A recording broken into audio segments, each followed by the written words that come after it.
Olá, meus amigos, minhas amigas, olha, convite especial para vocês. Nós preparamos uma playlist com 100 vídeos inteiros, completos, para atender o concurso da Universidade do Rio Grande, né? A FURG, edital publicado, edital na praça, provas no dia 25/5. Esse concurso é para o cargo de assistente em administração. Gente, olha só um convite para vocês. Aqui é uma playlist. Essa introdução vai estar em todos os nossos vídeos, né, de 2 minutos aí, rapidão aí. Você assista esse vídeo. Professor, eu quero direito ao material de apoio. Professor, eu quero assistir na plataforma da LAC. Você pode? Pode. Aí eu peço uma pequena contribuição, até para você ajudar esse grande projeto de socialização do conhecimento da LAC Concursos, né, por apenas R$ 99,90. É isso mesmo, ó. R$ 99,90, você vai assistir esse mesmo curso, só que aqui no YouTube, gratuitamente, são 100 vídeos. Este curso, eu te garanto que são muito mais de 100 vídeos. Eu não tenho o número agora, porque o pessoal do pedagógico ainda não concluiu a montagem do curso. Então, você vai ter o curso completo. Além do curso completo, você vai ter direito a todo o material de apoio. Você vai assistir na nossa plataforma. Lá você vai ser monitorado e você vai participar do Personal Coach. Um grande diferencial da LAC Concurso. O que é esse aqui, Personal Coach? Eu estudo em regime de metas. Então, aqui, todos os dias, a partir do dia 31, você vai ter o quê? Você vai ter uma meta de estudos, cara. Cara, se você seguir essa meta de estudo, eu te garanto que você será uma das pessoas com grandes possibilidades de aprovação. Bacana? Fechado? Então venha contribuir com esse nosso projeto aqui na LAC Concurso e tenha uma excelente aula. Fique com Deus, forte abraço, fique com Deus. Tchau, tchau. Fala galera, bom dia, boa tarde, boa noite, boa madrugada. Meu nome é Sidney Martins, professor de língua portuguesa aqui do LAC Concursos, o maior site de videoaulas do Brasil, quiçá das Américas. E é com imenso prazer que hoje a gente começa o início da análise textual para concursos públicos. Quando você pensa em interpretação, você precisa dominar diversas nuances. Claro, você precisa ter um conhecimento de um mundo bom, uma bagagem literária boa, mas precisa ter alguns conhecimentos específicos. Então você precisa saber o que é uma denotação, o que é uma conotação, o que é uma linguagem verbal, o que é uma linguagem não verbal, figura de linguagem, funções da linguagem. Precisa dominar isso tudo. Mas, antes de mais nada, você precisa primeiramente saber a diferença de compreensão e interpretação, pois são coisas completamente diferentes. Então a gente já vai começar com isso, para de cara você já ter ali uma boa base. E aí depois você vai aprender os outros conceitos para não cair em possíveis pegadinhas que possam aparecer lá na tua prova, ok? Agora, antes de mais nada, antes de descobrir a diferença de compreensão e interpretação, eu preciso saber o meu comportamento no dia da prova. O que eu vou fazer ali no dia, na hora que eu me deparar com a prova de língua portuguesa. A primeira coisa que você precisa fazer é uma leitura en passant para saber o tema daquele texto. Depois você vai, de fato, à questão para saber o que ela está pedindo. Mas você precisa ter uma noção da ideia, pois senão você vai sempre ficar meio que perdido. Então faça uma leitura geral do texto primeiramente. Normalmente, o problema é que a gente não sabe como se comportar no dia. E a gente faz como se estivesse fazendo em casa, como se estivesse fazendo no preparatório para concurso. Então a gente faz uma leitura mental. E isso é um perigo. Isso é um tiro no pé. Pois a leitura mental ela é extremamente dispersiva. Eu não sei se vocês sabem, mas o gago ele só gagueja porque o aparelho fonador não acompanha a velocidade do raciocínio dele. Então a leitura mental ela já é automaticamente dispersiva. Se você parar para pensar ainda nas situações em que você vai encontrar lá no dia da prova, a coisa fica muito pior, pois são situações adversas. Às vezes você está sentado na janela, não tem uma cortina, o sol está batendo ali no seu rosto, você vai pedir para o fiscal para sair dali, ele vai dizer não porque é local marcado. Às vezes é dia de pagode que está rolando ali no entorno, está tocando Alcione, está tocando Anitta, isso tudo já vai te atrapalhar. Aquela moça que fica ali na frente, controlando o horário, controlando para ver se você assinou, ela fica, ó, já botou o dedinho aí, já assinou, o tempo todo perturbando, isso tudo vai te atrapalhar. Então, você precisa fazer não uma leitura mental, mas uma leitura em voz alta. E eu vou explicar o porquê. Você já deve ter passado por isso. Fez a leitura mental, chegou à linha 7, mas o texto tem 30 linhas. Chegou à linha 7 e você, dispersou. Começou a prestar atenção em outras coisas, não mais no texto. Começou a pensar no papagaio, no periquito, no feijão que deixou no fogo, no jogo que vai passar, na novela, no Big Brother, sei lá, irmão. Você começou a pensar em outras paradas e o foco no texto foi embora. Mas você continua lendo. Chega ao final do texto e você pensa assim, ai meu Deus do céu, eu li sobre o que mesmo? Isso acontece muito com as pessoas. Por quê? Porque a leitura é mental. Se você fizer uma leitura em voz alta, você não vai passar por isso. Claro, você não precisa fazer uma leitura em voz alta com esse tom de voz que eu estou utilizando aqui agora. Basta você balbuciar. Assim, você vai escutar o tom da sua voz, vai ler mais devagar, vai perceber todas as pausas e as entonações do texto e, consequentemente, vai compreendê-lo e interpretá-lo melhor. Agora, nesse momento, depois de feita a leitura, você vai de fato partir para a questão, para ver se ela é de compreensão ou de interpretação. Não é a mesma coisa não, Sidney? Não, passa longe. Quando a questão é de compreensão, ela te joga para dentro do texto. Como vai ser o comando desse tipo de questão? Vai ser assim, de acordo com o texto, ou segundo o texto, pode ser que apareça simplesmente no texto, ou na linha tal, no termo tal, no período tal, no parágrafo tal, e por aí vai. O que eu vou fazer? Não posso ter preguiça. Se a questão te direcionou especificamente, ela está facilitando a tua vida. Uma coisa é o camarada colocar simplesmente assim, de acordo com o texto. Então, você sabe que a resposta está ali dentro do texto, mas naquela totalidade toda. Então, você vai ter que tomar cuidado para buscar com calma, para achar o que está ali naquela alternativa. Mas se ele te direcionar especificamente, dizendo assim, na linha tal, no termo tal, levanta as mãos para o céu. Se o cara te mandar para a linha 5, não pode ter preguiça, vá até a linha 5 e destaque o termo. Se for a questão número 1, pode inclusive fazer assim, número 1, a resposta estará ali, dentro do texto, pois nessa hora você volta para fazer uma segunda leitura com foco. É por isso que fica muito mais fácil, você sabe o que está procurando. Se a questão número 2 te mandar para a linha 16, por exemplo, você vai lá, destaca o termo e coloca um número 2, pois a resposta estará ali, naquele entorno. O que estou querendo dizer com isso? Que basta ter calma e atenção que você vai achar a resposta, pois a resposta está dentro do texto. Agora, e se a questão for de interpretação? Aí o bicho pega, porque vai além do texto. E se vai além do texto, o comando muda. Não vai ser mais de acordo com o texto ou segundo o texto. Vai ser agora, infere-se que, deduz-se que, analisa-se que, interpreta-se que, conclui-se que, né? Então, por aí vai. Então, agora, a gente não pensa mais só naquilo que está ali escrito dentro do texto. Eu também vou trabalhar com a questão de conhecimento de mundo, com as possíveis inferências, com os possíveis pressupostos.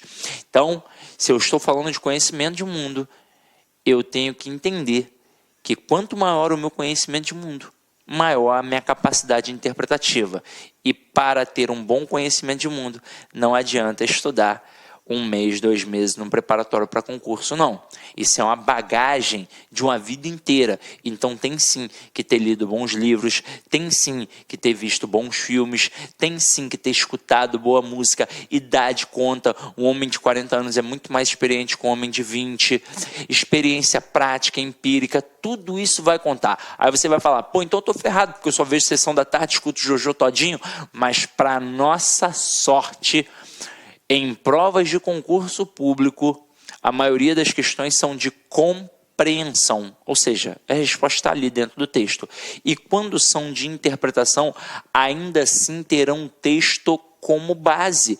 E o que eu estou dizendo agora ao marcar que o texto será a base? Eu estou dizendo que você não pode ficar assim, mas ele talvez quis dizer isso. Não. Você tem que trabalhar com o que ele disse e pronto, e acabou. Então vamos entender como é que esse negócio funciona na prática. Ó. Que história é essa de dizer que tem o texto como base? Nesse momento, eu tenho que saber que o cara pode trabalhar 3 erros interpretativos ou 3 erros de entendimento, como você preferir. Ele pode trabalhar o que a gente chama de erro de redução, o que a gente chama de erro de contradição e o que a gente chama de erro de extrapolação. Vou fazer uma pequena analogia para que vocês possam entender isso. Então eu digo que vou fazer um texto rápido, né? 2 amigos meus. Eu vou dizer que eu encontrei ontem, lá na praia de Copacabana, o Iago e o Guilherme de Luca. Os dois estavam sentados num quiosque, tomando uma cervejinha gelada, comendo um peixinho frito ali, ó, de frente para a praia mesmo. Aí o Iago estava de sunguinha branca e o Guilherme de Luca estava de sunguinha amarela. O que você interpreta disso? Aí nesse momento agora, claro que eu não tenho um retorno visual, expressão sua. Se fosse numa turma presencial com homens e mulheres, os homens agora já estariam zoando o Guilherme e o Iago. Iriam estar assim, porque homem é bobo, né? Mulher não faz isso não, mas homem é bobo. Agora, sem as brincadeiras, vamos nos apegar aos erros. Onde vão aparecer esses erros? É no texto? Não, é no comando da questão. Então, uma questão que trabalha o erro da redução, ela diria assim, que o tema central deste pequeno texto é a cerveja. Poxa, não dá. Seria reduzir demais, afinal de contas a cerveja foi apenas um elemento do texto. O que seria um erro de contradição? Seria dizer que Guilherme e Iago são inimigos. Nossa, não tem como, eles estão batendo um papo, tomando uma cerveja, como é que eles são inimigos? Mas ó, muito cuidado com isso aqui. Parece uma bobeira, mas o que o cara faz? Ele simplesmente faz um Ctrl+C e um Ctrl+V do texto. Ele faz um copia e cola. Por que ele faz isso? Porque ele conta com a tua falta de atenção. Então ele pega um trecho do texto que está quase todo igual, mas o iniciozinho igualzinho. Ele vai troca uma palavrinha que vai trocar o sentido. Então, por exemplo, ele pode ali pegar um trecho muito maior, vamos supor que esse texto fosse muito maior, trocar amizade, ou trocar amigo, né? Seria muito melhor, trocar amigo por inimigo. Poxa, se o teu texto está com quase tudo aquilo, o que teu cérebro faz? Ele preenche logo, ele não perde tempo. Princípio de economia linguística, ele vai, pá. E aí você não prestou atenção que o cara trocou uma palavrinha. Então você tem que fazer uma leitura muito atenta. Erro de contradição é dizer exatamente o contrário do que está no texto. Eles não são inimigos, obviamente. E o que seria um erro de extrapolação? Seria extrapolar as margens do texto. Seria a questão de dizer algo que não foi dito no texto. Seria, por exemplo, dizer que Iago e Guilherme são namorados, que eles têm um caso. Ué, Cisne, mas não seria possível? Eu não posso dizer isso? Não pode ser uma possibilidade? Bem, até pode ser uma verdade, pode ser uma possibilidade, a gente até pode descobrir isso, mas num outro momento do texto. Nesse fragmento é impossível, pois eu não mencionei nada sobre a sexualidade deles. Então não posso inferir, deduzir que são 2 namorados. Eu posso, no máximo, inferir, deduzir que são 2 amigos. Então aqui, em relação à compreensão e interpretação, nesse pequeno texto que eu acabei de narrar, em relação à compreensão, eles são 2 homens conversando. E em relação à interpretação, são 2 amigos conversando. Entenderam a pegada? Entenderam um pouquinho da diferença? Então, beleza. Agora, vamos começar a brincadeira. É óbvio que para você entender isso um pouco melhor, você precisa estudar coesão, coerência, as figuras de linguagens, tudo isso. Mas eu trouxe aqui alguns textos para a gente avaliar e descobrir como é que tem que ser a leitura para você mandar sempre bem, tá? Então acompanha aqui comigo, ó. O jeitinho brasileiro e o homem cordial. É como se de fato aqui a gente tivesse relacionando uma soma. Eu tenho o jeitinho brasileiro e o homem cordial. Dois aspectos que são provavelmente diferentes. É por isso que tem esse E indicando a soma. Não é a mesma coisa, é uma soma. Aí agora a gente pega aqui, ó. O jeitinho caracteriza-se como ferramenta típica de indivíduos de pouca influência social. Claro, se o cara tem muita influência social, ele não precisa de jeitinho. Todo mundo já faz as coisas para ele, automaticamente. Agora, o cara que não tem tanta influência social, ele tem que ter um jogo de cintura, um molejo, tem que ser esperto. Então, ó, o jeitinho caracteriza-se como ferramenta típica de indivíduos de pouca influência social. Em nada se relaciona com um sentimento revolucionário, pois aqui não há o ânimo de se mudar o status quo, ou seja, o estado das coisas. O que se busca é obter um rápido favor para si, às escondidas e sem chamar a atenção. Por isso, o jeitinho pode ser também definido como molejo, jogo de cintura, habilidade de se dar bem em uma situação apertada. Sérgio Buarque de Holanda, da família Holanda, né, do Aurélio Buarque de Holanda, do Chico Buarque de Holanda, uma família intelectual em nosso país. O cara fez um livro chamado O Homem Cordial. Aliás, ele fez alguns livros. No Homem Cordial, ele fala sobre o brasileiro e uma característica presente no seu modo de ser, a cordialidade.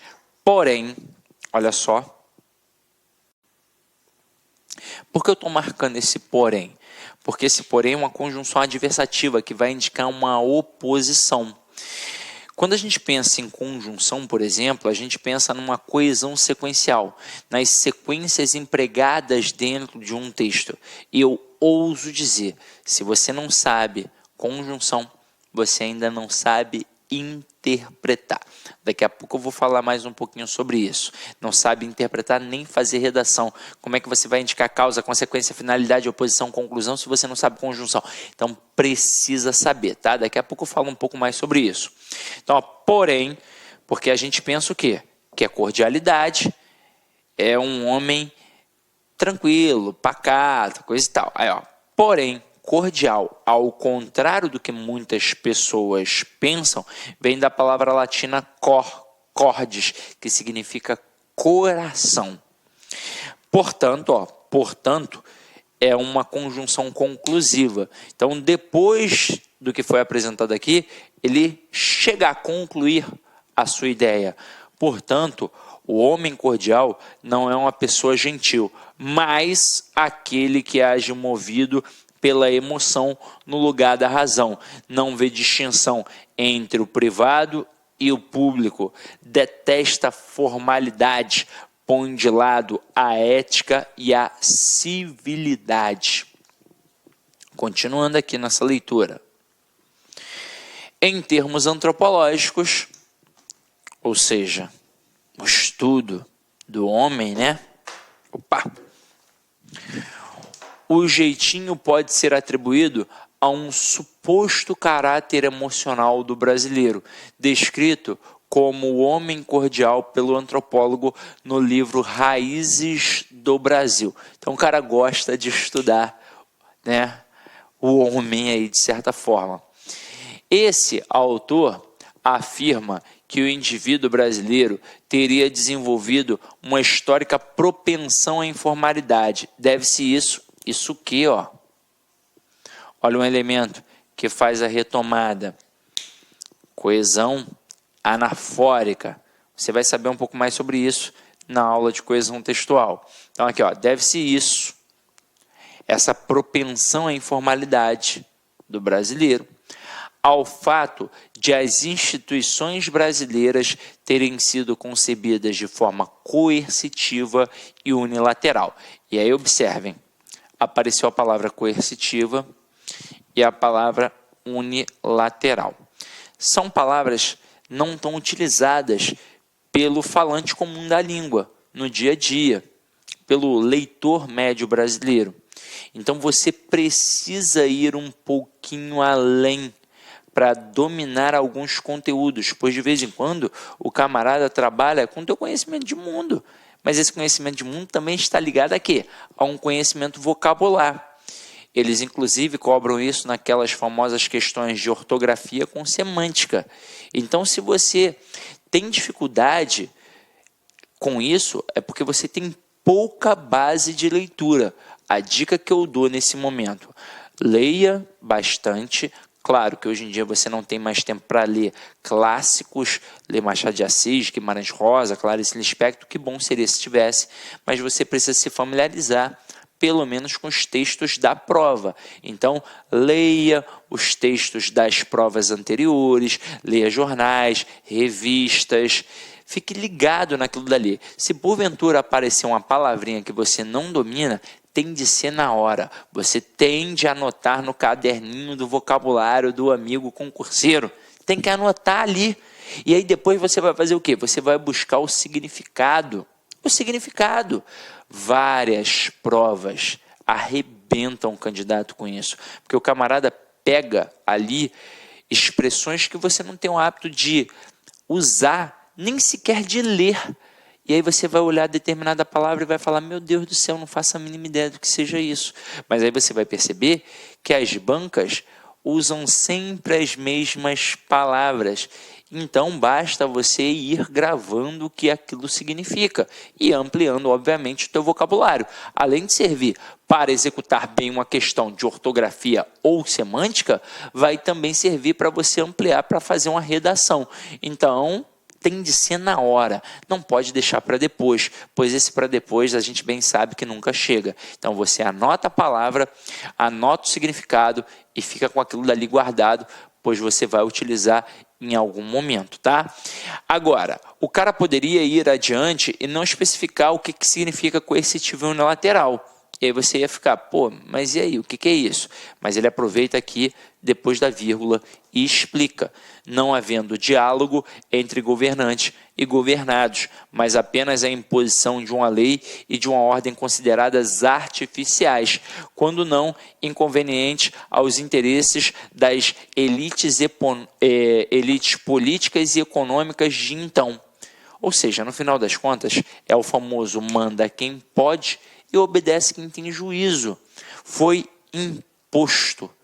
Por isso que é coercitivo. Foi através da coação. E unilateral por quê? Porque não teve diálogo. Quando a gente tem um diálogo, é bilateral. Eu falo, você fala e a gente chega a um denominador comum. Quando é uma atitude unilateral, eu decidi e pronto, e acabou, e você tem que acatar. Então, todas as estruturas brasileiras foram feitas assim. O governo sempre mandou e o povo sempre teve que aceitar. É por isso que em algum determinado momento alguém do povo se revolta. E como ele não pode fazer muita coisa contra o governo, ele faz de forma menor. É a partir daí que surge o famoso jeitinho, essa famosa propensão à informalidade. Ou seja, estou vendo lá, na conta de luz, que está caro demais, que tem imposto para pagar a luz lá da Conchinchina, pois eu não sei em outros locais, mas aqui no Rio de Janeiro a gente tem uma taxa para pagar o gato que tem nas comunidades, pois nas comunidades a galera não paga a luz. E aí, em algum momento, o camarada vai pensar assim, ele mora num local que o vizinho dele não paga. o outro não paga. Ele olha, tá caro. Pô, tem uma taxa para pagar a conta da luz dos outros. Em algum momento o cara se revolta e fala assim, quer saber? Não vou pagar também não. Mas meu nome vai ficar sujo. Deixa para lá. Ele não está nem aí. Não quero crédito, já tenho aqui meu pedaço de chão, estou aqui no meu barraquinho, quer saber, não vou pagar não. E em diversas outras situações, sabe? Vou respeitar a fila. Vai respeitar a fila nada, irmão. Vou passar.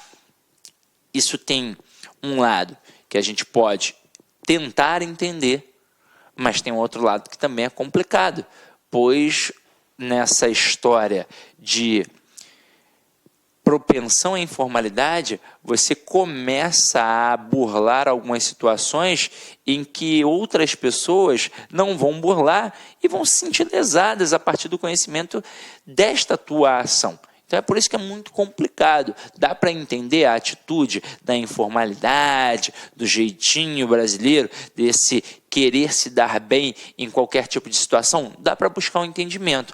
Mas até que ponto isso é saudável para os que estão ao teu redor? Então tem que tomar muito cuidado com isso, tem que pensar. Não é aquele papo de, você não pode criticar o político porque você também erra, mas de certa forma é. Como é que eu vou mudar a sociedade? Eu não vou mudar, mas eu posso me mudar. E a partir do momento que eu me mudo, eu mudo a realidade daqueles que me circundam. E isso vai ampliando, como se fosse uma corrente do bem. Agora, se eu não parar nunca para pensar nisso, se eu não me mudar, aí a coisa desanda e nunca melhora, isso é a verdade. Agora, continuando aqui. Daí a grande tendência fratricida. Fratricida significa irmão matar irmão. Observada na época do Brasil Império, que é bem ilustrada pelos episódios conhecidos como Guerra dos Farrapos e Confederação do Equador. Aí continuando. Na vida cotidiana,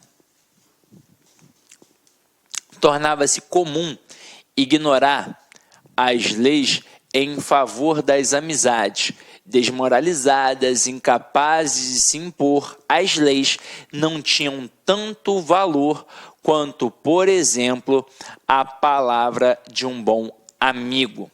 Além disso, olha só, essa expressão além disso, o disso faz referência ao que foi dito e o além de com a soma. Então, além, a mais do que o que foi dito.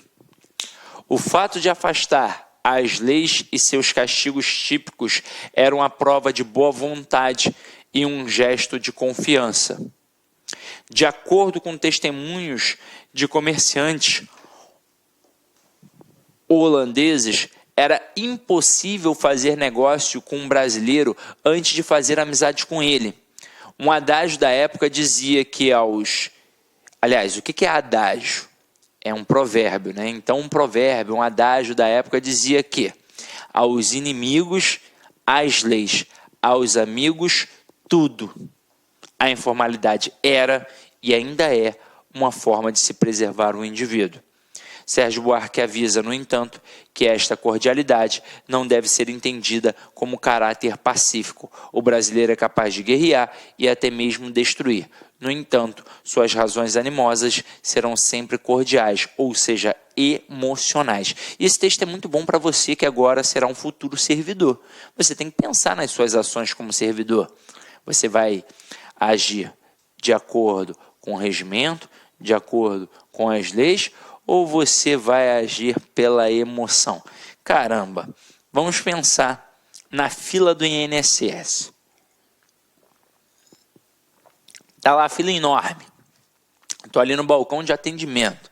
Aí eu visualizo, lá no meio da fila, o cara está ali, ele é o 30º, mas é meu parceiro. Mas ele nem foi lá no balcão. Aí eu olhei e falei, putz, meu parceiro. A fila está enorme. Mas se continuar na sequência direitinho, em 10, 20 minutos ele vai ser atendido. Mas não. O que eu faço? Pô, fulano, trouxe a Xerox? Aí o cara, pô, vem aqui, irmão, traz a Xerox logo, tá com material aí? Traz logo, vem aqui.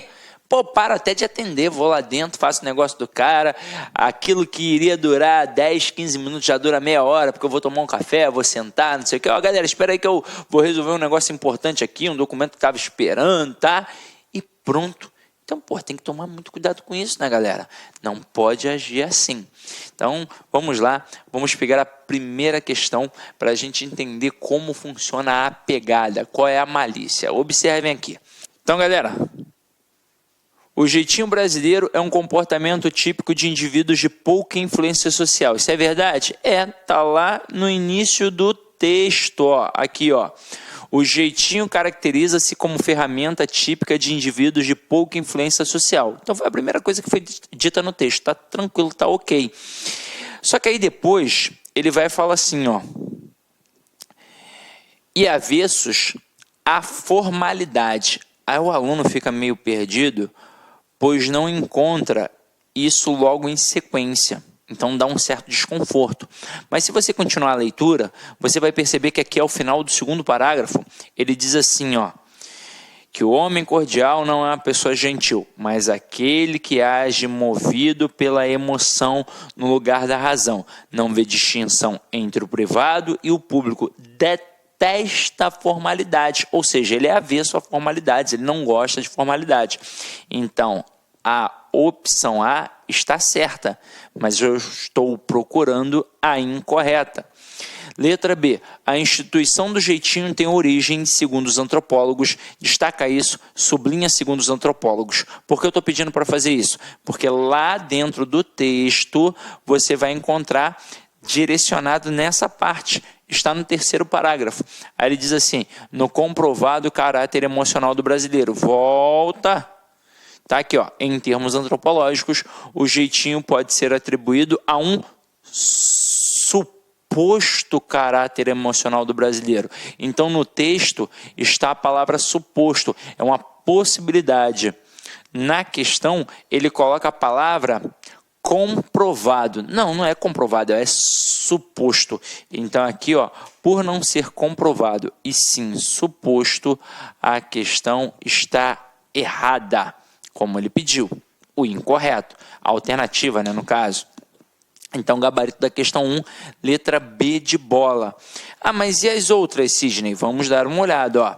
Letra C, a imposição de leis e de ordens tidas como artificiais pode explicar a propensão do brasileiro para driblar normas. Sim, ele chega a dizer isso aqui, ó. Quando ele fala... O indivíduo brasileiro teria desenvolvido uma histórica propensão à informalidade. Deve-se isso ao fato de as instituições brasileiras terem sido concebidas de forma coercitiva e unilateral. Então, essa parte aqui, ó, também está no texto tranquilinho. Letra D. Na sociedade colonial era comum observar que o brasileiro tendia a valorizar a amizade em detrimento da própria lei. Claro, ele chega a falar aqui, ó, que na vida cotidiana o cara ignorava as leis em favor das amizades, que para fazer negócio com um brasileiro, antes tinha que fazer amizade com ele, que um adágio da época dizia, aos inimigos as leis, aos amigos tudo. Então, ok também. E na letra E, o indivíduo que utiliza a ferramenta do jeitinho age por emoção, ignorando os limites entre as esferas pública e privada. Lá no final do segundo parágrafo, ele diz assim, age movido pela emoção no lugar da razão, não vê distinção entre o privado e o público. Então, mais uma vez, tudo ok.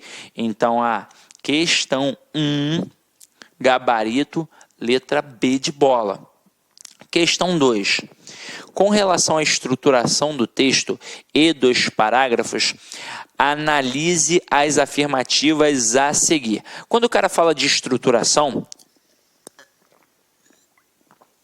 ele fala basicamente dos modos de organização textual. Então ele fala da narração, da descrição, da dissertação. Mas notoriamente, o texto que a gente tem aqui é um texto dissertativo.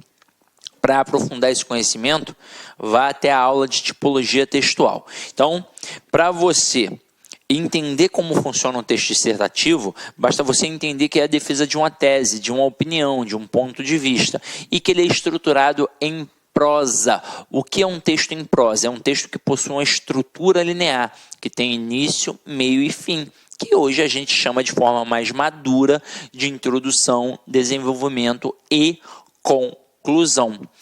Agora, você sabe muito bem como funciona a estrutura de um texto dissertativo. Normalmente, na introdução, o que o cara faz? Ele coloca o tópico frasal e apresenta argumentos para sustentar. Mas isso é o normalmente. Vamos supor que o cara faça algo diferente.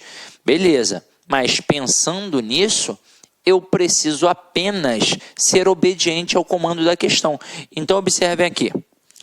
Ele bota assim: com relação à estruturação do texto e dos parágrafos, analise as afirmativas a seguir. Então, nós vamos trabalhar aqui 3 proposições. Esses dias eu até respondi a dúvida de uma aluna no e-mail. Ela me perguntou qual era a diferença de preposição e proposição. São coisas completamente diferentes. Preposição é uma classe gramatical que a gente usa basicamente para resolver questões de regência verbal e nominal. O que é uma proposição? É uma proposta. É por isso que os professores falam assim: vamos analisar essa proposição, porque é uma proposta que eu vou analisar se está certa ou errada. Se estiver certa, beleza. Se estiver errada, vou marcar como errada. Então, a primeira proposição aqui, a primeira afirmativa, a primeira proposta do assunto apresentado no texto. O segundo parágrafo introduz o tema, discorrendo sobre a origem etimológica de jeitinho. Aí o aluno pensa assim: isso foi feito de fato, então tá certo. Mas ele diz no segundo parágrafo. Então vamos lá, No segundo parágrafo, ele vai falar aqui do homem cordial. Essa coisa do jeitinho, ele já fala logo na primeira linha do texto, logo no primeiro parágrafo. Então, essa primeira proposição está equivocada, está errada. Segunda proposição. O quarto parágrafo apresenta um fato que busca explicar a disposição para a informalidade nas relações comerciais. De fato, isso acontece. Vamos ver se é no quarto parágrafo. Está aqui. Na vida cotidiana, tornava-se comum ignorar as leis em favor das amizades, desmoralizadas, incapazes de se impor. As leis não tinham tanto valor quanto, por exemplo, a palavra de um bom amigo. Além disso, o fato de afastar as leis e seus castigos típicos era uma prova de boa vontade, um gesto de confiança, o que favorecia boas relações de comércio e tráfico de influência. Então, tá ok. Terceira proposição. O quinto parágrafo esclarece as diferenças entre as noções de cordialidade e passividade, que não são sinônimas. Ele diz isso aqui, no quinto parágrafo. Sérgio Buarque avisa, no entanto, que esta cordialidade não deve ser entendida como caráter pacífico. O brasileiro é capaz de guerrear e até mesmo destruir. No entanto, suas razões animosas serão sempre cordiais, ou seja, emocionais. Então, a terceira proposição está certa. Se a primeira está errada, a segunda e a terceira estão certas, agora é só procurar dentre as alternativas. Letra A. Se somente a afirmativa 1 está correta? Não. Letra B. Se somente a alternativa 2 está correta? Não. Letra C. Se somente a alternativa 3 está correta? Não. Letra D. Se somente as alternativas 2 e 3 estão corretas? Opa, esse é o gabarito letra D de dado, ok? Então vamos lá. Vamos para a questão número 3. Está aqui para a gente, galera. Questão número 3. Deve-se isso ao fato de as instituições brasileiras terem sido concebidas, de forma coercitiva e unilateral. Tem significação oposta ao termo sublinhado vocábulo. Eu chamei a atenção na hora da leitura para esta palavra. Por sorte, o contexto permite saber o que significa. Por sorte. Pois você até pode dominar o que significa a palavra coercitiva. Faz parte do teu vocabulário, mas muito candidato não sabe. Então, o cara precisa de fato ampliar o vocabulário. Algumas palavras não vão te dar a base para entender o contexto. O texto me mostrou. Coercitiva, unilateral, é aquele que manda, ó, coercitivo, coação, algo imposto. Se você reparar, esse tipo de questão, quando apresenta assim 5 opções, dessas 5, 4 caminham para o mesmo ponto. E uma destoa completamente das demais. Então você vai perceber que repressora, proibitiva, normativa, tirana é aquilo que manda, que ordena, imposto. A mesma coisa que coercitiva. Agora, licenciosa, por um acaso o governo alguma vez na vida pediu licença para executar alguma coisa, para realizar alguma coisa? Claro que não. Então aqui, coercitivo não tem nada a ver com licenciosa, não pediu licença. Então, gabarito, letra A, ok? Agora, a gente vai para um próximo texto para continuar a nossa brincadeira aí, ó. Borboletas. Quando você olha o título, você pensa que são as borboletas, a lagartinha que vira borboleta, que eu posso chamar inclusive de inseto, né? Já que era uma, sei lá, eu acho que é um inseto, né?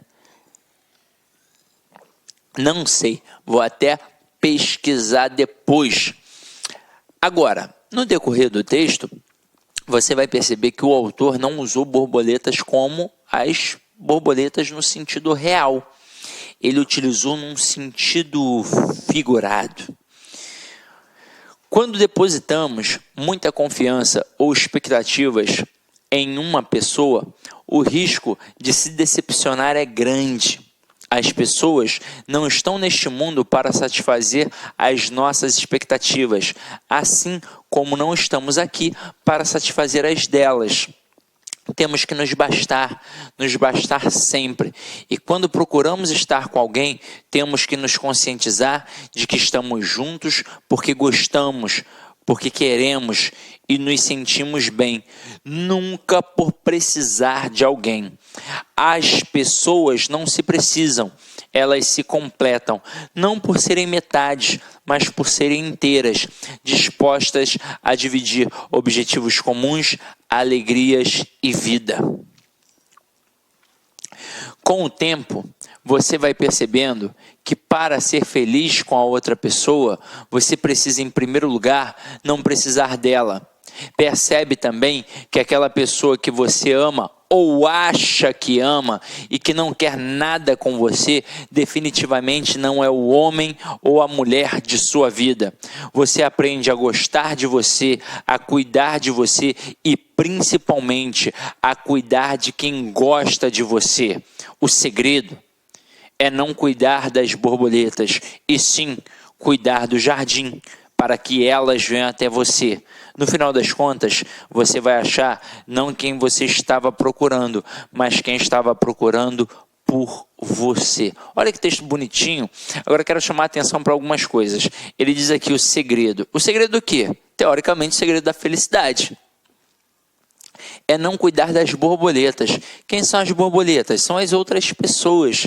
E sim cuidar do jardim. O que é o jardim? É o interior, é o íntimo. Para que elas quem? As borboletas, no caso as outras pessoas, venham até você. E isso é uma verdade. Você pode até achar meio papo de autoajuda, mas a gente não enxerga o mundo como ele é. A gente enxerga o mundo de acordo com a nossa perspectiva.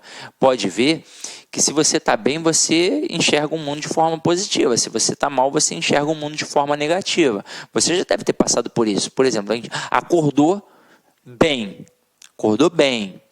E aí tá sol. Você pensa em praia. Tá chovendo, você pensa em ver um filmezinho, namorar de conchinha. Agora, você acorda e tá de ovo virado e tá sol. Você já vai pensar no metrô lotado, com o nego fedendo. Agora, acorda de ovo virado e tá chovendo. Já pensa em engarrafamento, que vai ficar todo enlameado. Você vê o mundo de forma negativa quando você não tá bem. E você vê o mundo de forma positiva quando você tá bem. Então, basicamente é isso. Ele quis mostrar que eu preciso cuidar do meu íntimo, que no final das contas, a beleza externa, né, não vai fazer tanta diferença, vai fazer aquela energia que eu vou exalar cuidando do meu jardim, se eu estou bem comigo mesmo. E ele mostra que a felicidade não está no outro, e sim na palma da tua mão. Temos que nos bastar sempre. E quando, ele diz aqui, ó, e quando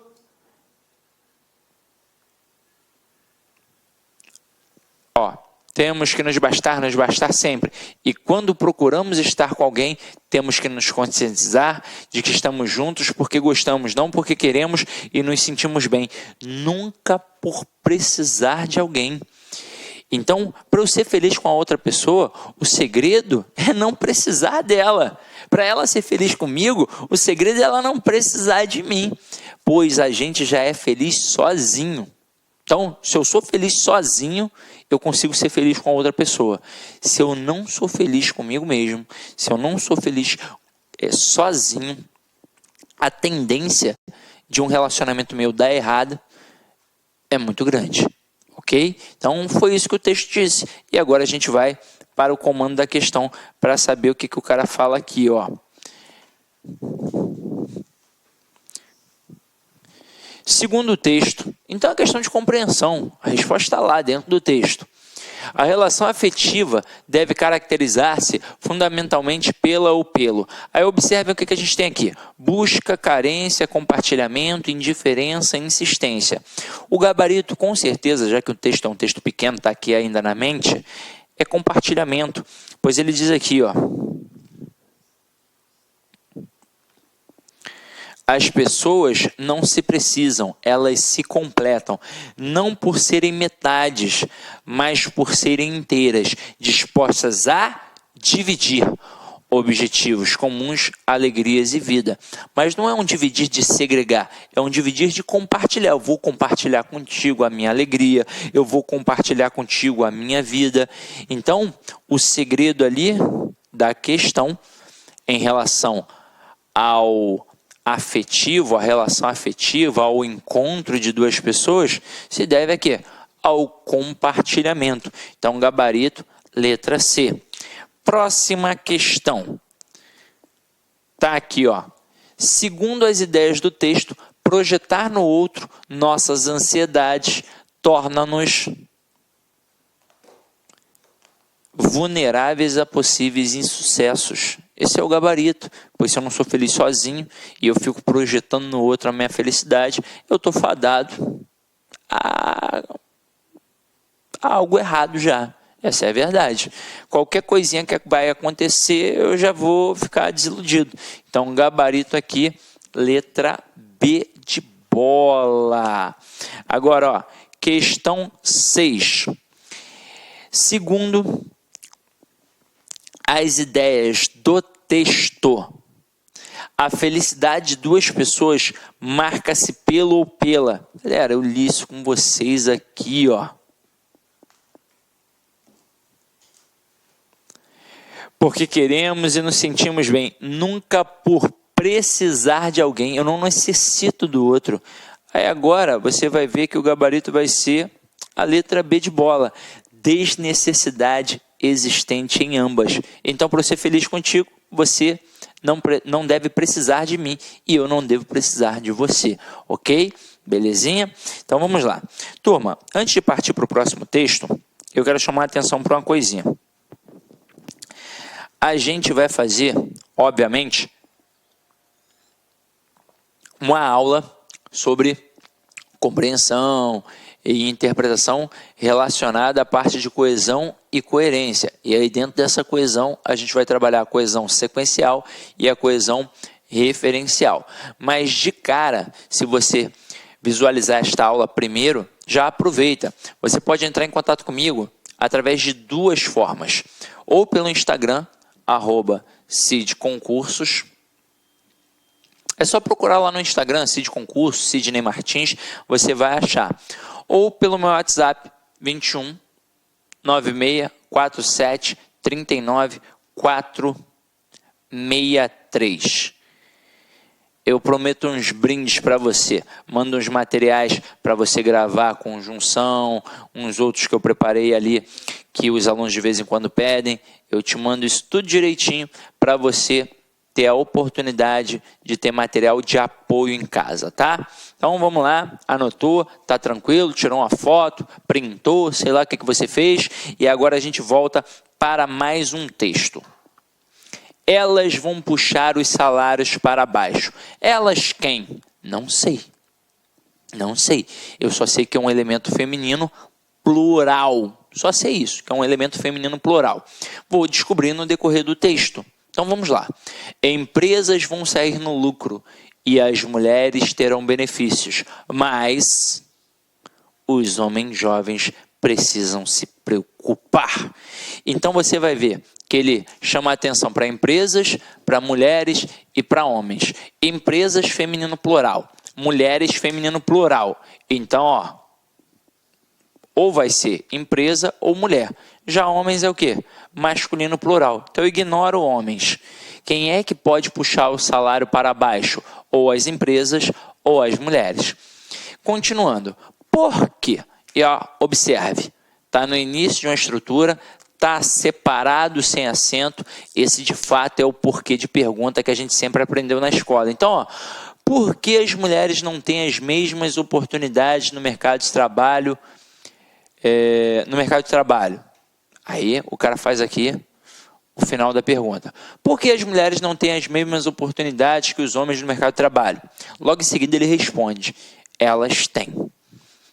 E aí depois ele vai justificar. Apenas ganham menos que os homens. Ainda. Ou seja, logo ganharão o mesmo ou mais. Os salários femininos estão 35% abaixo da média dos masculinos para funções equivalentes, mas não é um fenômeno brasileiro. Na Alemanha e na Inglaterra, a disparidade salarial chega aos 25%. E por que o autor do texto aqui utilizou Alemanha e Inglaterra nesse exato momento? Para dar força ao argumento dele. Afinal de contas, se acontece na Alemanha e na Inglaterra, que são dois países de primeiro mundo, economicamente falando, grandes potências, ora, isso acontece em qualquer local do globo, em qualquer local do mundo. Então, um fenômeno não brasileiro, mas um fenômeno global, um fenômeno mundial. Se acontece até na Alemanha e na Inglaterra, pô, não vai acontecer, sei lá, na Venezuela? Óbvio que vai acontecer. Então, continuando. A situação muda quando avaliamos não dados estatísticos, mas a evolução da situação. Em 1970, e aí se liga que todo texto, ao apresentar uma relação temporal, é porque ele vai fazer uma comparação temporal. É isso que ele vai fazer. Então, ó, em 1970, só 18% das brasileiras estavam no mercado de trabalho. Hoje, olha aí, ó. Hoje, esse número está perto de 50% e bate os 55% na grande São Paulo. Nas faculdades, aí agora ele faz uma relação espacial, vai mostrar o local. Nas faculdades, há mais mulheres matriculadas que homens. E um professor de uma universidade paulistana me forneceu um dado revelador. Em média, os homens faltam a 17% das aulas, as mulheres a 4%. E aí para pensar comigo, por que esse dado é tão revelador? Por quê? Óbvio. Quem é que falta menos? As mulheres. Então, em tese, quem é que chega mais bem preparado no mercado de trabalho? A mulher. Então, se o homem falta mais, ele chega menos preparado no mercado de trabalho. É claro que eles não avaliaram o motivo dessa falta maior. E aí você vai ter que preencher com o teu conhecimento de mundo. Existem alguns aspectos. Por exemplo, eu posso levantar dois aqui. Isso acontece na faculdade. Geralmente, o período da faculdade é um período que estende ali de 18 a 25 anos em média. Em média. Claro, tem gente que entra mais velho, tem gente que faz uma segunda faculdade, tem gente que entra mais novinho, com 17, com 16 anos, mas em média é um perfil de 18 a 25 anos. Para e pensa, quem amadurece primeiro? O homem ou a mulher? Óbvio que é a mulher. Um homem de 18 anos não está nem aí para a hora do Brasil, não é verdade? Ah, não, eu tenho 18 anos e eu sou um cara centrado. Sim, mas não é, pelo menos não na nossa sociedade. Eu fiz faculdade, sei muito bem como é que é isso. Você que fez também sabe muito bem como é que é isso. Imagina, dia de chopada. Como as mulheres se comportam? Elas vão para a chopada? Quem vai, vai, beleza. Mas elas não deixam de ir à aula. Então a chopada está marcada para 2 horas, 3 horas da tarde. Mas tem aula às 7h30 da manhã. 7h30 da manhã ela está lá para assistir a aula. Ela vai assistir a todas as aulas e quando terminar, aí sim ela vai para a chopada. Molecada, homem, irmão, tá nem aí. Pô, chopada hoje, 2 horas da tarde. Primeiro que o cara não vai nem chegar cedo, 7h30 da manhã. Ele vai chegar 10 horas, 11 horas, ele não vai assistir a aula nenhuma e ele já vai para o esquenta, o pré-chopada, já começa a tomar uma. Quando 2 horas ele vai para a chopada, ele já tá doidão. Porra, ele faltou todas as aulas do dia. E se essa chopada não foi na sexta, se essa chopada foi na quinta, na sexta ele falta também porque ele vai estar na merda. Essa é a verdade. Então, naturalmente, neste período de idade, homem não fica com raiva de mim, tá? Mas as mulheres são sim mais maduras nesse período. São mais maduras. Então, por isso elas já faltam menos. Agora, claro, tem um outro fator. Imagina, tem ali um casal de irmãos estudando. Casal de irmãos. Uma menina, um menino, beleza. Aí, por algum motivo, o pai deles tem uma doença ou vem a falecer e naquela hora de desespero alguém vai ter que trabalhar para ganhar um dinheiro. Pelos moldes da nossa sociedade, a princípio, a priori, quem é que vai trabalhar? O homem. E vai deixar a menina ali estudando. Depois, se as coisas melhorarem, ele volta para a faculdade. Bem, a princípio é assim. Claro que se o cara for encostado, a menina vai ter que trabalhar e pronto, e acabou. Agora, já entendemos alguns motivos. E aí você começa a perceber que a gente infere isso de acordo com o nosso conhecimento de mundo. É por isso. Se eu não tiver esse pequeno conhecimento de mundo, eu vou ficar assim: meu Deus, mas por que o homem falta 17% das aulas e a mulher falta 4% das aulas? Eu não sei. Então, tem que saber um pouquinho isso. Agora, vamos lá. Algo me diz, deixa eu apagar aqui para não ficar poluído visualmente.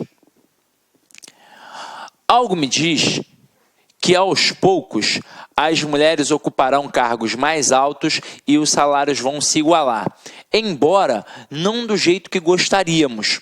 Como elas quem? As mulheres, serão maioria no mercado de trabalho e continuarão aceitando salários menores, puxarão para baixo os salários masculinos de admissão. Opa, para aí. O elas lá do título são as mulheres.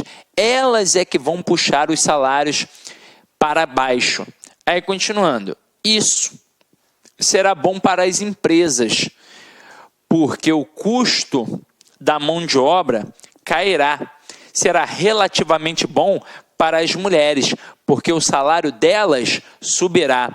Ao contrário do que a situação presente parece mostrar, os jovens do sexo masculino é que deveriam estar mais preocupados. E eu te pergunto, quem é que se deu bem nessa história toda? A empresa, o homem ou a mulher? A empresa, cara, ela se deu muito bem. Observe aqui, ó. Como elas, no caso, as mulheres, serão maioria no mercado de trabalho e continuarão aceitando salários menores, puxarão para baixo os salários masculinos de admissão. Isso será bom para as empresas, pois de fato elas vão lucrar. Imagina o seguinte, ele chega a mencionar aqui que é relativamente bom para a mulher. Vamos entender isso, ó. A disparidade salarial chega a 35%. Vou até botar com a canetinha preta. Vamos pegar um salário bom, redondo, 10 mil. Para facilitar aqui a nossa conta. Esse seria, em tese, o salário de quem? Do homem. E o da mulher, para a mesma função, em tese, já que a diferença, a disparidade é de 35%, em tese, o salário da mulher seria de 6.500. Mas aí o que passou a acontecer? Passou a ter mais mulher no mercado de trabalho, essa mulher passou a vir mais preparada e as empresas pensaram, opa, não tem por que eu ficar aqui o tempo todo com esses homens. Eu posso substituir por mulheres. Mas aí o que os caras fizeram? Eles não aumentaram o salário ou deixaram daquele jeito ao ponto de a mulher ganhar aqueles mesmos 10 mil. Não, eles diminuíram o salário de admissão. Pô, vou pagar um dinheirão desse para... Tem um machismo embutido aí, óbvio. Vou pagar um dinheirão desse para a mulher? Não, vou aproveitar que estou botando um monte de mulher, vou diminuir esse salário e, diminuo o custo com a mão de obra. Então, passa a pagar 7 mil. Tanto para o homem quanto para a mulher. Claro, de admissão. Não vai diminuir o salário do cara que já está lá dentro há 10, 20, 30 anos, porque isso seria anticonstitucional. E com isso a empresa se deu muito bem, porque diminuiu de fato o custo com a mão de obra. Imagina, numa escala de vários funcionários, diminuir 3 mil aí.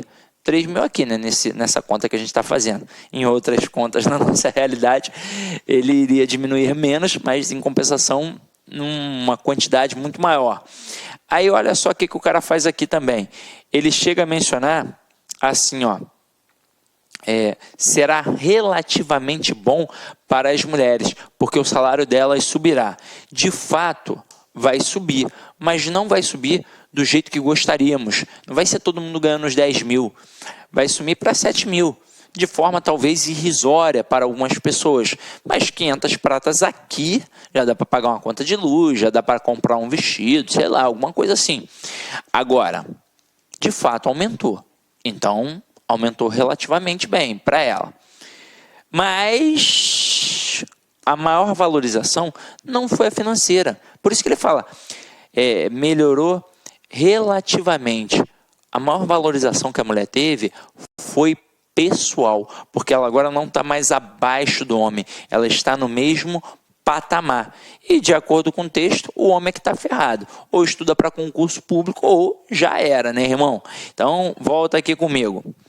Entendemos a pegada do texto e agora a gente vai partir para o comando da questão. Olha o que ele diz aqui na questão 7. A palavra do texto que sugere, a palavra do texto é uma questão de compreensão, que sugere, ou seja, é uma possibilidade, que as mulheres terão no futuro, ou seja, uma palavra com valor temporal, seus salários equiparados, ou seja, igualados aos dos homens Gente, só pode ser a palavra ainda. Eu li isso agora há pouco com vocês no texto. Ele diz assim: por que as mulheres não têm as mesmas oportunidades que os homens no mercado de trabalho? Elas têm, apenas ganham menos que os homens ainda, ou seja, logo ganharão o mesmo ou mais. E porque o cara aqui fez uma frase nominal, porque não tem verbo ali para ficar forte, para enfatizar, para marcar que é ainda, mas daqui a pouco, logo será o mesmo ou mais. Eu posso fazer uma analogia rápida aqui com vocês sobre esses aspectos do ainda. Imagina o seguinte, você diz para mim que está treinando, jogando bola, estou jogando bola, coisa e tal, estou treinando. Aí eu falo assim, mas você já é federado? Aí você fala, ainda não. Não é, mas daqui a pouco vai ser, logo. E é porque você está confiando no trabalho que você está executando. Tranquilo ou não tranquilo isso? Tranquilo, não é? Agora, continuando aqui. 8ª questão. Observe que a 8ª questão começa com aspas. Então, quando o cara começa uma questão com aspas, não é à toa. Ele vai recortar um fragmento do texto. E quando ele recorta um fragmento do texto, eu tenho que ter só um cuidado. Eu tenho que ver se ele de fato vai trabalhar com o texto na totalidade ou se ele vai trabalhar apenas com o fragmento. Então tem que prestar atenção, tá? Então vamos lá. Aqui ele diz assim: a situação muda quando avaliamos não dados estatísticos, mas a evolução da situação. No texto, a frase acima se torna incoerente por quê? Então vamos lá. Primeira coisa é saber o que é incoerente. Coerente é aquilo que faz sentido. Incoerente é aquilo que não faz sentido. Então eu digo assim: eu não simpatizo com Clara, ela é bonita, simpática e sempre me ajuda quando preciso. Ora bolas! Como é que eu não simpatizo com uma pessoa assim? Só tem aspecto positivo, bonita, simpática e ainda sempre me ajuda quando eu preciso? Então esse texto, apesar de coeso, ele está incoerente. Então, incoerente é aquilo que não faz sentido. E então ele diz assim: no texto a frase acima se torna incoerente por quê? Ele quer saber por que esta frase é incoerente. E eu já posso dizer, sem nem voltar ao texto.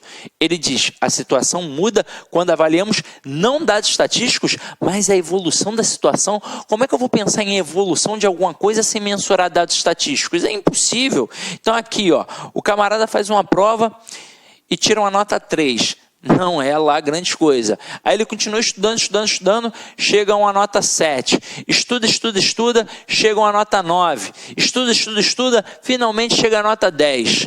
E aí, esse cara evoluiu ou não evoluiu? Evoluiu. E como eu consegui mensurar essa evolução? Através de dados estatísticos. Fora que o texto, o tempo todo fala de dados estatísticos, o tempo todo, ó. Disparidade chega a 35%. Na Alemanha e na Inglaterra, 25%. Em 1970, só 18% das brasileiras estavam no mercado de trabalho. Hoje, 50%, 55%. Os homens faltavam a 17%, as mulheres a 4%. Então, o camarada fica o tempo todo utilizando dados estatísticos para dar força ao argumento dele. Então, como ele, nesse momento agora, vem dizer que não precisa avaliar o dado estatístico, mas a evolução da situação. Se ele o tempo todo, inclusive, fala de dado estatístico. Então, o texto, neste momento, esta frase foi incoerente por um único motivo. Para eu falar de dados, para eu falar de evolução de situação, eu obrigatoriamente tenho que falar de dados estatísticos. Então aqui o gabarito vai ser, vamos lá, letra A, o autor acaba por não analisar a evolução da situação, não nada a ver. Letra B, a análise da evolução da situação também implica analisar dados estatísticos. Opa, é essa. Mas quero chamar a atenção para uma outra coisa. Olha a letra E. Os dados mostram que as mulheres são alunas mais assíduas. Isso está no texto? Isso está no texto. Mas não foi isso que a questão perguntou. A questão não perguntou a afirmativa correta de acordo com o texto. A questão não perguntou a afirmativa incorreta de acordo com o texto. A questão perguntou claramente por que esta frase se torna incoerente. Então, por que ela é incoerente? Porque, obrigatoriamente, para falar de evolução, eu tenho que falar de dados estatísticos. Tranquilo? Então, galera, o que a gente vai fazer para a qualidade do vídeo? A gente vai dar uma cortada aqui no bloco e, na continuidade aí da aula, a gente pega mais textos e mais questões, tá? Tchau, tchau. Beijo. Olá, meus amigos, minhas amigas, olha aí, convite especial para vocês. Ó, nós preparamos uma playlist com 100 vídeos inteiros, completos, para atender o concurso da Universidade do Rio Grande, né? A FURG, edital publicado, edital na praça, provas no dia 25/5. Esse concurso é para o cargo de assistente em administração. Gente, olha só um convite para vocês. Aqui é uma playlist. Essa introdução vai estar em todos os nossos vídeos, né, de 2 minutos aí, rapidão aí. Você assista esse vídeo. Professor, eu quero direito ao material de apoio. Ah, professor, eu quero assistir na plataforma da LAC. Você pode? Pode. Aí eu peço uma pequena contribuição, até para você ajudar esse grande projeto de socialização do conhecimento da LAC Concursos, né? Por apenas R$ 99,90. É isso mesmo, ó. R$ 99,90. Você vai assistir esse mesmo curso, só que aqui no YouTube, gratuitamente, são 100 vídeos. Este curso, eu te garanto que são muito mais de 100 vídeos. Eu não tenho o número agora, porque o pessoal do pedagógico ainda não concluiu a montagem do curso. Então você vai ter o curso completo. Além do curso completo, você vai ter direito a todo o material de apoio. Você vai assistir na nossa plataforma. Lá você vai ser monitorado e você vai participar do Personal Coach. Grande diferencial do Lac Concurso. O que é esse aqui, Personal Coach? Eu estudo em regime de metas. Então aqui, todos os dias, a partir do dia 31, você vai ter o quê? Você vai ter uma meta de estudos, cara. Cara, se você seguir essa meta de estudo, eu te garanto que você será uma das pessoas com grandes possibilidades de aprovação. Bacana? Fechado? Então venha contribuir com esse nosso projeto aqui na Lac Concurso e tenha uma excelente aula. Fique com Deus, forte abraço, fique com Deus. Tchau, tchau.